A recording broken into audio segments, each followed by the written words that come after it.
میرا نام رضوانہ ہے۔ میں اس دنیا کے سب سے فحش خاندان میں بیاہ کر چلی گئی تھی۔ جی ہاں، یہی کہنا مناسب تھا کیونکہ وہاں کام ہی ایسے ہوتے تھے کہ سمجھ سے باہر تھے۔ میرے سسرال میں میری ایک جیٹھانی اور ایک سسر ہی تھا۔ جیٹ باہر کے ملک رہتا تھا، اس کو شادی میں بھی نہیں دیکھا تھا کیونکہ وہ آیا ہی نہیں تھا۔ میرے شوہر کا نام علی تھا۔ دراصل ہماری محبت کی شادی تھی اور میرے گھر والے راضی نہیں تھے کیونکہ میرا شوہر بہت کمزور اور بیمار نظر آتا تھا۔ میرے بابا کو پورا یقین تھا کہ یہ نشہ کرتا ہے، جبکہ ایسا نہیں تھا۔ میں چاہتی تھی کہ ہماری شادی عزت اور سکون سے ہو جائے، پر ایسا نہیں ہو پایا اور بات بگڑ گئی۔ میرے گھر والوں نے میرے شوہر کو کہا کہ 2 دن ہے تمہارے پاس، اس کو نکاح کر کے لے جاؤ۔ تیسرے دن ہم نے اس کی شادی اس کے کزن سے کروا دینی ہے۔ شوہر نے ہاتھ پاؤں مارے، دوستوں کی مدد لی اور شادی کر لی۔ بابا نے کہا کہ تم پر آج سے اس گھر کے دروازے بند ہیں۔ میں حیران تب ہوئی جب علی کے والد صاحب بھی شادی میں خوشی خوشی آئے اور ولیمہ بھی ہوا۔ وہ بالکل بھی ناراض نہیں تھے، کہتے تھے کہ محبت کرنا گناہ نہیں ہے۔ میری شادی پر ہی میں اپنی جٹھانی سے ملی، اس نے مجھے تسلی دی اور کہا کہ سب ٹھیک ہو جائے گا۔ اب شوہر دن رات محنت کرنے لگا کیونکہ اب ہمیں پیسوں کی ضرورت تھی۔ وہ صبح جاتا تو رات کو ہی واپس آتا۔ ایسے میں گھر میں صرف میں اور میری جٹھانی سسر ہی تھے۔ ایک دن میں نے کچھ بہت ہی عجیب دیکھا۔ رات ہوتے ہی میری جٹھانی سارا کام ختم کرنے کے بعد میرے سسر کے کمرے میں جا رہی تھی۔ اس کے ہاتھ میں ایک تیل کی ایک پیالی تھی۔ میں یہ منظر دیکھ کر بڑی حیران ہوئی۔ وہ اندر گئی اور اس کے بعد اس نے دروازہ بند کر لیا۔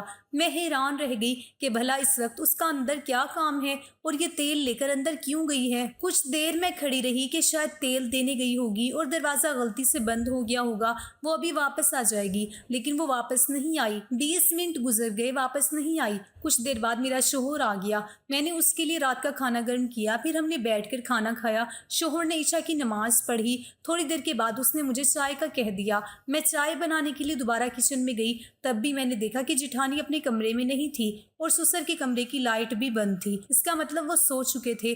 پھر میں چائے بنا کر واپس آ گئی تو برتن رکھنے کے لیے جب دوبارہ آئی تب بھی میں نے دیکھا یہی سلسلہ جاری تھا۔ خیر، میں اب چوکی دار بن کر تو نہیں بیٹھ سکتی تھی اور کچھ کر بھی نہیں سکتی تھی۔ میں اپنے کمرے میں آ گئی۔ صبح میں نے اپنی جٹھانی سے پوچھنا چاہا لیکن ہمت نہیں ہو رہی تھی۔ اگلے دن پھر سے یوں ہی ہونے لگا۔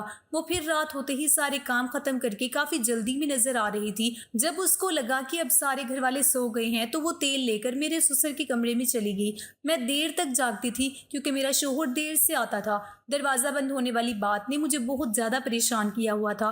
میں آہستہ آہستہ چلتی ہوئی کمرے کے پاس گئی۔ میرے قدم بہت ہی محتاط انداز میں آگے بڑھ رہے تھے اور کان ضرورت سے زیادہ ہی کھلے ہوئے تھے۔ چھوٹے موٹے شور کی آواز پر بھی میری آنکھیں ادھر ادھر دیکھنا شروع ہو جاتی تھی، لیکن پھر میں نے ایسی آواز سنی جن کو سن کر میں حیران رہ گئی کیونکہ میری جٹھانی جب میں کمرے میں تھی تو سسر کے کمرے میں میری جٹھانی کی سسکیوں کی آواز آ رہی تھی۔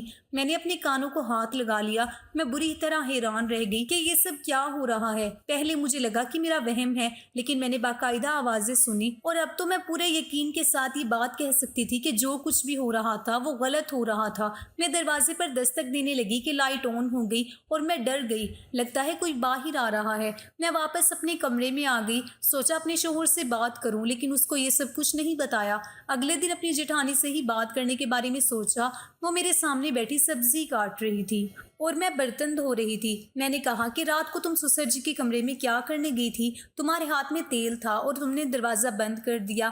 میری جٹھانی تو حیران ہی رہ گئی، اس کو مجھ سے اس طرح کی بات سننے کی امید نہیں تھی۔ کہنے لگی کہ ان کی کمر میں درد تھا تو میں ان کی کمر پر تیل لگانے کے لیے گئی تھی۔ میں نے کہا کہ تیل لگانے کے لیے گئی تھی، دروازہ بند کرنے کی کیا ضرورت تھی، اور تم تو اندر جا کر بیٹھ ہی گئی تھی۔ میں 2-3 دفعہ چکر لگا کر آئی تو میں نے دیکھا کہ تم کمرے میں تھی ہی نہیں۔ میری جٹھانی نے مجھ سے جھوٹ بول دیا کہ میں کمرے میں نہیں تھی، باتھ روم میں تھی، اسی لیے تمہیں میں نظر نہیں آئی ہوں گی۔ میری طبیعت تھوڑی خراب تھی، وہ مجھ سے نظر نہیں ملا پا رہی تھی۔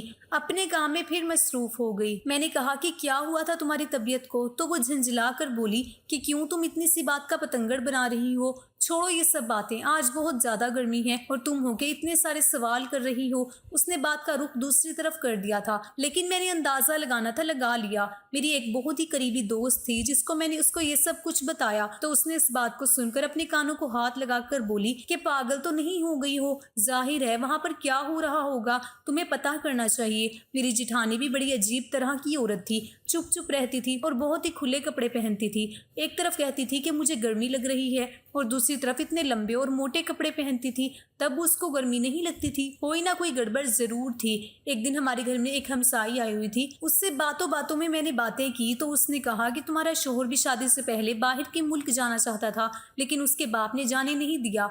मैंने कहा कि मेरा शोहर बाहर ना जाए तो अच्छा है, मैं उससे बहुत मोहब्बत करती हूँ। उन्होंने कहा कि हाँ, तुम्हारी जिठानी का भी तो शोहर बाहर होता है, बेचारी कितनी उदास होती है। मैंने कहा कि नहीं, उदास तो नहीं होती, बिल्कुल नॉर्मल रहती है, तैयार भी होती है, हाथों में चूड़ियां भी पहनती है। तो कहने लगी कि नहीं, ऐसा तो नहीं, हमने तो उसे बड़ा ही उदास देखा है, वैसे है बहुत खूबसूरत। मैंने कहा खूबसूरत तो बहुत है, ऐसे में शोहर पास ना हो तो इंसान तैयार होकर किसको दिखाता है, लेकिन उसका दिल करता हो कि उसको तैयार होना चाहिए। ये अच्छी बात है, इंसान को अपने लिए भी तैयार होना चाहिए। सिर्फ शोहर के लिए औरत क्यों तैयार हो, वो अपने लिए भी तो तैयार हो सकती है, ताकि अपने आप को खूबसूरत देखकर उसको खुशी मिल सके। मेरी जिठानी को देखकर बिल्कुल भी नहीं लगता था कि उसका शोहर बाहर है। ना इस घर में मेरे जेठ की कोई बात होती थी, ना ही उसका कोई नाम लेता था, ना मैंने उसकी कोई तस्वीर देखी थी। जिठानी को भी कभी अपने शोहर से फोन पर बात करते हुए नहीं देखा था। अगर शोहर बाहर था तो फोन तो करता ही होगा। यहाँ तक कि मेरे ससुर भी ये नहीं कहते थे कि बेटा बाहर है।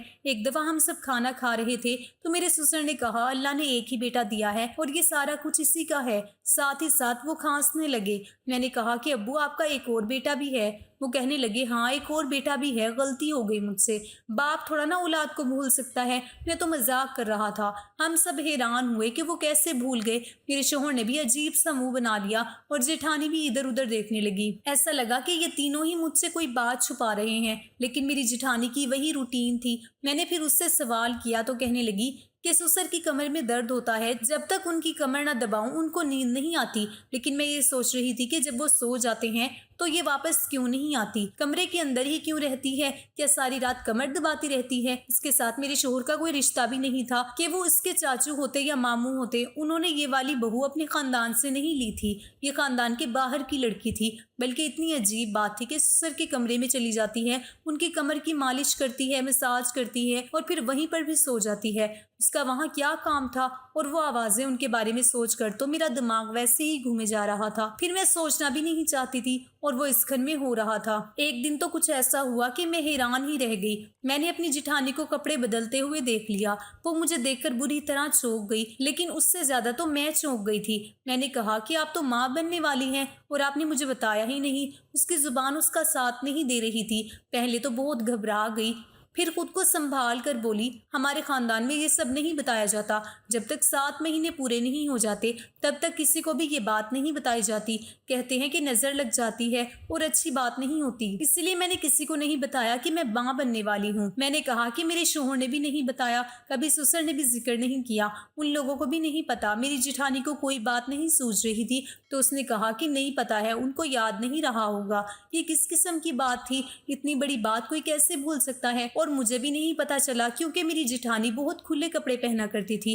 फिर अब उसको देखकर लगता था कि उसका 7वां महीना चल रहा है। इसका मतलब कि 7 महीने पहले ही मेरा जेठ आया था, लेकिन फिर भी कोई इस घर में उसका नाम नहीं लेता था। क्या उनकी उसके साथ कोई दुश्मनी थी या ये उनको पसंद नहीं करते थे। इस घर में रहते हुए मुझे भी 3 महीने होने वाले थे, वो भी उनके लिए कुछ नहीं भेजता था। ना कभी कोई मनी ऑर्डर आया, ना ही कोई पार्सल। फिर मैंने सोचा कि एक तो मेरी जिठानी की ये हालत है, ऊपर से मेरे ससुर फिर भी उसको अपनी कमर दबाने के लिए बुला लेते हैं, अपनी कमर पर मसाज करवाते हैं, वो भी जोर की बुनियाद पर। उनको इसका एहसास करना चाहिए। ऐसे में तो औरत को आराम की जरूरत होती है। एक दिन हम सब खाना खा रहे थे तो मैंने अपनी जिठानी को कहा कि मैंने आपके लिए मैक्रोनी बनाई है, ऐसी हालत में आपको मैक्रोनी खाने को दिल करता होगा।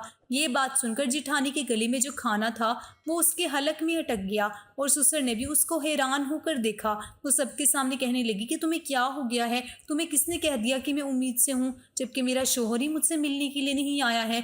उसकी बात सुनकर मेरे कदमों तले से जमीन निकल गई कि कैसी मेरी जिठानी ने सफेद झूठ बोल दिया था, जबकि मुझे अच्छी तरह पता था कि वो उम्मीद से हैं और अगर उसका शोहर नहीं आया तो फिर ये बच्चा किसका था। मेरे ससुर ने भी कहा कि वो तुमसे मजाक कर रही थी और तुमने सच मान लिया। बेटी, अभी ऐसी कोई खुशखबरी नहीं है हमारे घर, अब तो तुम लोगों की तरफ ही देखते हैं, जल्दी से कोई खुशखबरी सुना दो हमें तो इस घर में भी रौनक लग जाए। मेरे ससुर ने अचानक ही मेरी जिठानी को कहा कि तुम्हारी अम्मी के घर तुम्हें छोड़ के आना था, आओ मैं तुम्हें छोड़ आता हूँ। मैं तो भूल ही गया, तुम भी याद नहीं करवाती। अब उसका शोहर घर पर नहीं है तो ये जिम्मेदारी मुझे ही पूरी करनी पड़ती है। जब ये कहती है इसके मैके छोड़ाता हूँ। मेरे ससुर मुझे सफाई दे रहे थे। उसके वालिद साहब के साथ मेरी काफी पुरानी दोस्ती भी है। वहाँ पर थोड़ी देर अच्छा टाइम गुजर जाता है। तुम दोनों मियाँ बीवी बैठकर खाना खाओ, हम चलते हैं। मेरी जेठानी के चेहरे का रंग उड़ गया था। वो अजीब तरह से मुझे देख रही थी, जैसे मैंने उसकी जिंदगी बर्बाद कर दी है। मेरे ससुर अचानक से उसे लेकर वहां से चले गए, जबकि इससे पहले तो ऐसी कोई बात नहीं कर रहे थे कि आज ही लेकर जाना है। वो चले गए तो मेरे शोहर ने मुझे कहा कि तुमको किसने की सब कह दिया, इस तरह की बातें क्यों कर रही हो। मैंने कहा कि मैंने देखा था उनका पेट इतना बड़ा है। मेरे शोहर हंसने लगे कि उनका पेट खाने से निकल गया है और तुम समझ रही हो कि वो हामला है। मेरा भाई 3 साल से वापस नहीं आया है तो बच्चा कहाँ से आ गया। मैंने अपने शोहर को कुछ नहीं कहा और बहस भी ना की, पर बात साफ थी और मैंने अपनी आंखों से देखा था। मेरी जिठानी उम्मीद से थी और उसका 7वां महीना चल रहा था, लेकिन वो ये बात छुपा क्यों रही थी? और अगर छुपा रही थी तो फिर कब तक छुपाती? क्या उसने बच्चे को पैदा नहीं करना था? मेरे ससुर जिठानी को रात तक वापस ले आए तो अपनी जिठानी को देखकर मैं फिर हैरान रह गई। उसके चेहरे पर एक बहुत बड़ा निशान बना हुआ था, जैसे जख्म लगा था। मैं आगे बढ़ी। मैंने कहा कि क्या हुआ है, ये कैसे हुआ? तो कहने लगी कि वापसी पर रक्शे में से गिर गई और मेरा मुंह जमीन पर लग गया। मैं हैरान रह गई। मेरी जिठानी की आंखों को देखकर लग रहा था कि वो झूठ बोल रही है। वो अपने कमरे में चली गई और उसने खाना भी नहीं खाया। अगर वो रक्शे से गिरी थी और उसका मुंह जमीन पर लगा था तो फिर उसके बच्चे को भी नुकसान पहुंच सकता था, जबकि ऐसा कुछ भी नहीं था। ऐसा लगता था कि किसी ने उस पर तशद्दुद किया है। आज रात भी जब वो मेरे ससुर के कमरे में जा रही थी, उसकी आंखों में आंसू थे। उसके कमरे में जाने से पहले ही उसने आंसू साफ कर लिए। उस बेचारी के साथ यहाँ कोई तो जुल्म हो रहा था और यहाँ फिर ये खुद ही सब कुछ कर रही थी। एक दिन मुझे बहुत गुस्सा आ गया और मैंने अपनी जिठानी को कहा कि क्यों इतना बड़ा झूठ बोल रही हो? सबके सामने मैं अंधी नहीं हूँ। मैंने तुम्हें अपनी आंखों से देखा है कि तुम माँ बनने वाली हो। तुमने नकली पेट नहीं लगा रखा है। तुम इतना खाती भी नहीं हो कि तुम मोटी हो जाओ। तुम्हारे पेट में किसका बच्चा है? तुम्हारा शोहर नहीं आया तो फिर ये बच्चा किसका है? जिठानी ने मेरी बात सुन ली लेकिन जवाब नहीं दे रही थी। मैंने कहा कि क्यों नहीं आती हो? कमरे से वापस तेल लगा लिया तो वापस आ जाओ। वहां सोने की क्या जरूरत है? और कौन सा उनकी कमर में दर्द रहता है जो रोज तुमने तेल से मसाज करना होता है? कौन सा काम करते हैं वो? अगर तुम दोनों मिलकर कोई चक्कर चला रहे हो और अगर मुझे पता चला तो मैं सारी जगह तुम दोनों को बदनाम कर दूंगी। छोड़ूंगी नहीं तुम लोगों को। मुझे पता है कि एक औरत मर्द के बगैर नहीं रह सकती है। तुम्हारा शोहर 3 साल से बाहर के मुल्क में है, लेकिन इसका मतलब ये नहीं है कि तुम इसकी इज्जत का सौदा कर दो। और इस बच्चे का क्या कसूर है? ये इस दुनिया में आएगा तो किसको अपना बाप कहेगा? क्या तुम इसको इस दुनिया में लेकर नहीं आओगी? कब तक छुपाओगी? क्यों अपनी जिंदगी बर्बाद कर रही हो? मेरी जेठानी को गुस्सा आ गया। उसने कहा कि ठीक है, तुम्हें यही लगता है कि मैं अपने ससुर के कमरे में जाती हूँ और मेरा बच्चा भी मेरे शोहर का नहीं है, तो आज मेरी जगह तुम मेरे ससुर के कमरे में जाओ। उनको तेल से मालिश करनी है, फिर देख लेना कि वहाँ पर क्या होता है।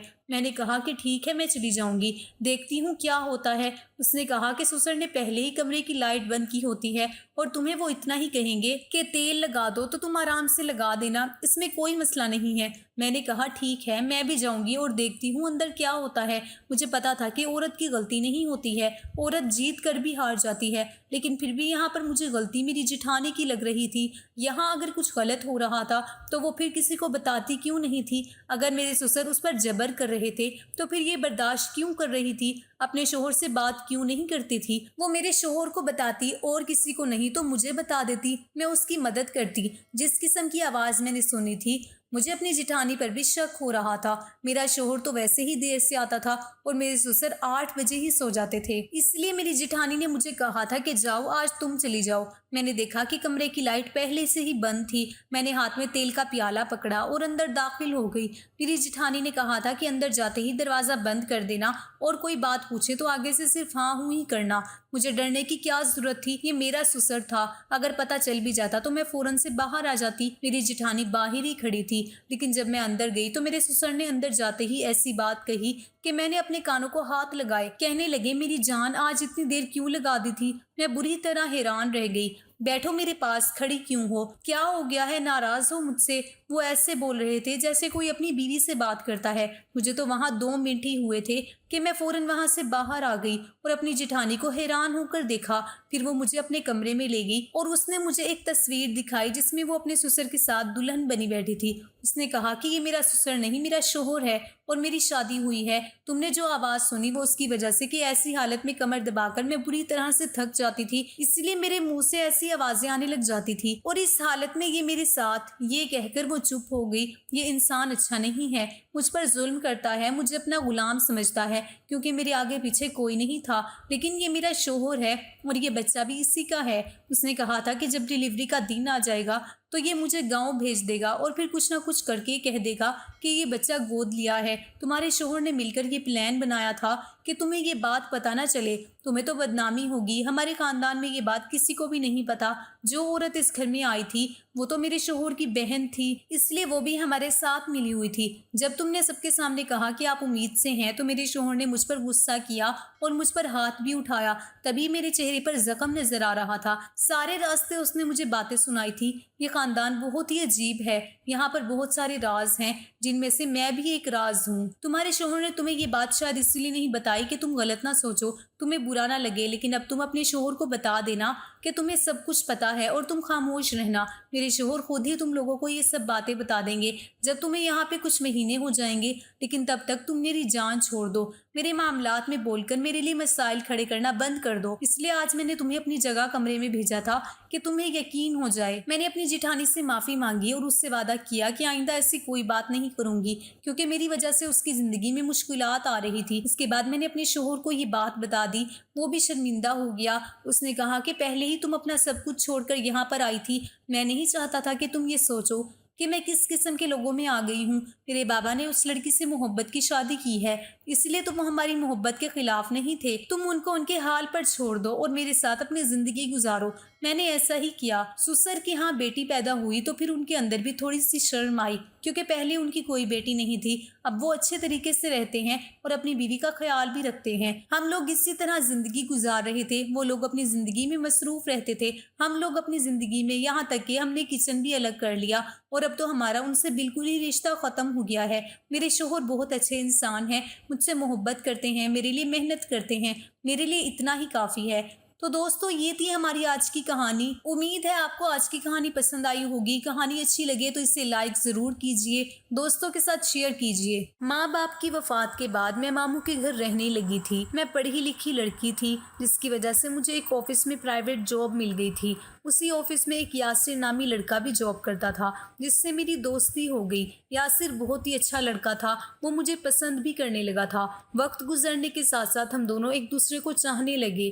फिर एक दिन ऑफिस में मेरे साथ जो वाकया पेश आया था वो मैं सोच भी नहीं सकती थी। सर काशिफ ने मुझे अपने कमरे में बुलाया और अलमारी में से एक फाइल निकालने को कहा। जब मैं अलमारी की तरफ बढ़ी तो मुझे किसी ने पीछे से छूने की कोशिश की। मैंने पीछे मुड़कर देखा तो मेरे सर पर आसमान टूट पड़ा क्योंकि वो सर काशिफ ही थे।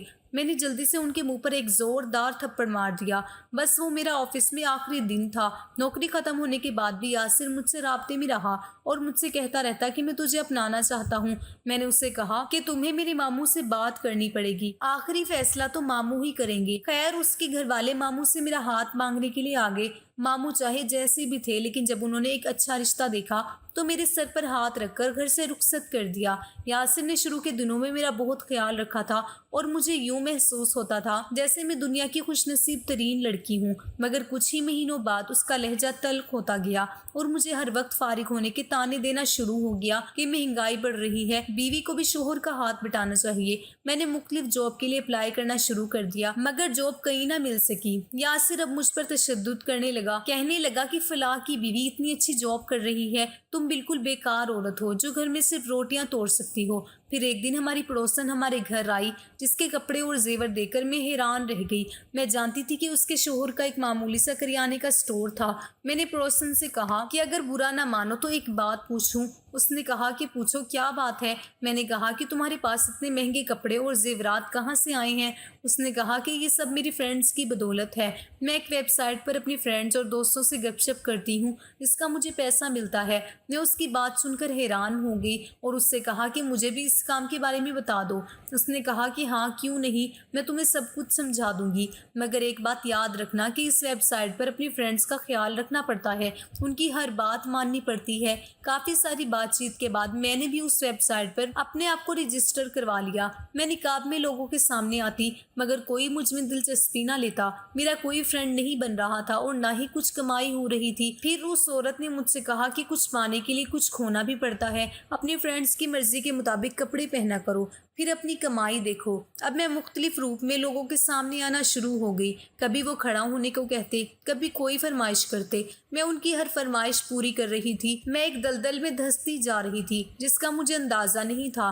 آہستہ آہستہ ایک ایسا وقت بھی آ گیا کہ مجھے اپنے کپڑے اتار کر لوگوں کے سامنے آنا پڑا۔ میں اپنی شناخت ظاہر نہیں کرتی تھی اور اپنا چہرہ رومال سے ڈھانپ لیتی تھی۔ ایک دن اسی ویب سائٹ پر ایک آدمی مجھ سے مختلف فرمائشیں کرنے لگا، میں فرمائشیں پوری کرتی رہی اور میرا ریٹ بڑھتا چلا گیا۔ اس نے کہا کہ اگر چہرے سے رومال ہٹا دو تو 5 لاکھ دوں گا۔ یہ رقم بہت زیادہ تھی۔ یاسر کے تانے مجھے یاد آنے لگے۔ میں نے یاسر کو بتا رکھا تھا کہ میں آن لائن جاب کرتی ہوں، مگر یہ نہیں بتایا تھا کہ کون سی جاب کرتی ہوں۔ جب اس آدمی نے میرے اکاؤنٹ میں 5 لاکھ ڈال دیے تو میں نے چہرے سے رومال ہٹا دیا۔ پھر اس نے پیچھے سے آواز دی کہ یاسر ذرا مال چیک کرو، جلدی آؤ۔ یاسر اچانک کیمرے کے سامنے آ گیا اور مجھے اپنے آپ کو چھپانے کا موقع بھی نہ مل سکا۔ چیٹ پر یاسر کا دوست تھا، یہ مجھے بالکل معلوم نہیں تھا۔ میں نے لیپ ٹاپ بند کیا، بیگ اٹھایا اور گھر سے چلی گئی۔ میں یہ سوچ کر گھر سے چلی گئی کہ یاسر اب مجھے قبول کیسے کرے گا، اور ہو سکتا تھا کہ مجھے جان سے ہی مار دیتا۔ میں وہ شہر چھوڑ کر چلی گئی۔ مجھے گھر سے بھاگے ہوئے 3 سال ہو چکے ہیں۔ میں ایک کرائے کے مکان میں رہتی ہوں اور مجبور ہو کر اسی ویب سائٹ پر کام کر رہی ہوں، ورنہ باہر بھیک مانگنا پڑے گی۔ میں نہیں جانتی کہ یاسر نے مجھے تلاش کیا ہوگا یا نہیں، مگر میں اتنا ضرور جانتی ہوں میری زندگی کی تباہی کا ذمہ دار یاسر ہی تھا۔ مرد کا کام عورت کو کما کر دینا ہے، جبکہ عورت کا کام گھر کو ہی سنبھالنا ہوتا ہے۔ یاسر ایک لالچی شخص تھا جس نے سب کے سامنے مجھے اپنے جسم کی نمائش کرنے پر مجبور کر دیا تھا۔ مزید اس طرح کی اچھی اچھی کہانیاں اور واقعات سننے کے لیے ہمارے چینل کو سبسکرائب کریں۔